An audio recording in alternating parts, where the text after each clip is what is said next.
Hello everybody, my name is James, hope you're doing well and welcome back to another video. And today we're going to be talking about some Ferrari controversy following the Miami Grand Prix. If you enjoy the video, make sure to leave a like and subscribe for more Formula 1 content. Also make sure to follow me on X at James's Pit Lane, I'll leave a link in the description, but let's jump straight into the video. So that was a very exciting Miami Grand Prix, and it was won by Oscar Piastri. He got a fantastic start. He made his way up into P3. He quickly dispatched of Kimi Antonelli in P2, and then he had a great fight with Max Verstappen out in front. Lap after lap, they were going at it, but Piastri eventually got past Verstappen. He was down the inside going into turn one. Verstappen locked up. He made the switchback, and Piastri got the move done. And as Norris and Verstappen started to battle each other, Piastri just went down the road, and he won by multiple seconds. So a really good job by Piastri. And speaking about winning the Miami Grand Prix, Piastri said, "It's incredible the hard work from the team. 2 years ago at Miami, we were the slowest team. I think we were lapped twice. Now to have won the Grand Prix by over 35 seconds to third is an unbelievable result." And I think one thing that was very notable in that Grand Prix was how Piastri handled Verstappen, because Verstappen put up a big fight to both McLaren drivers. He did not want to let either pass, and even though it took Piastri a few laps to get past Verstappen, Piastri put him under a lot of pressure, forced Verstappen into a mistake, and Piastri took the place. And you look at Norris, it took longer for him to get past Verstappen. Even though he was applying pressure to Max, he wasn't forceful enough, and when he was forceful, he took himself off the track along with Verstappen,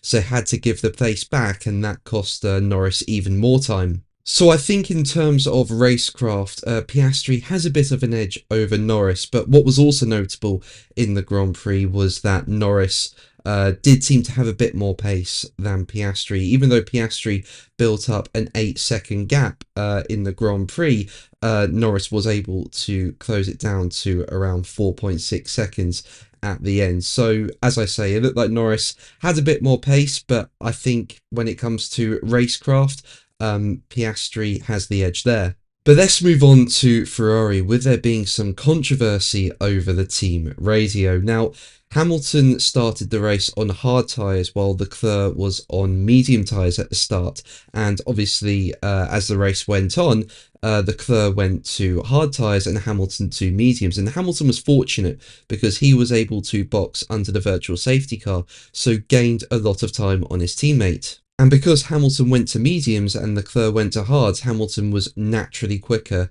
than Leclerc. But Hamilton couldn't get past Leclerc. He was getting close in the DRS zones, but just couldn't make the move in the braking zones. So he was stuck there, and Hamilton came on the radio to say, "I'm just burning up my tyres behind him. You want me to just sit here the whole race?" But Ferrari didn't do anything, with his engineer telling him, "We want to keep the DRS to Charles, go ahead like this." And Hamilton replied, "Man, you guys, this is not good teamwork. That's all I'm going to say." And then Hamilton went on to say, "In China, I got out of the way when you were on a different strategy. Have a tea break while you're at it, come on." And eventually Leclerc let Hamilton pass, but it was 3 laps too late. It should have happened a lot earlier, because I think Hamilton could have closed up on Antonelli a lot faster, but used up a fair amount of his tyres being stuck behind Leclerc. And then it was Leclerc who got stuck behind Hamilton. Even though both drivers were closing in on Antonelli, Leclerc was faster behind Hamilton.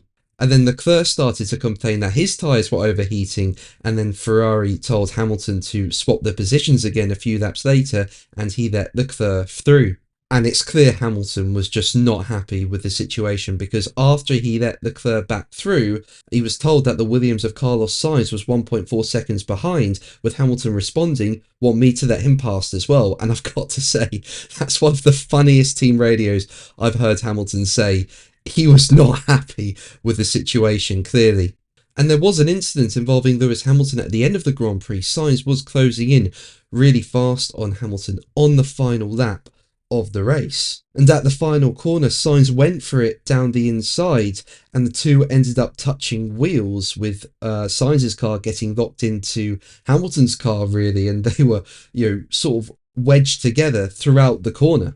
Now, Sainz claimed he was left no room, but I think that was just a bit of a late lunge that didn't work out for Sainz, and the incident is under investigation, and in my opinion, I do think Sainz was at fault, and perhaps a penalty could be coming his way. But that's going to be the video from me today. Thank you ever so much for watching. Make sure to like and subscribe for more videos, and until the next one, take care. Bye.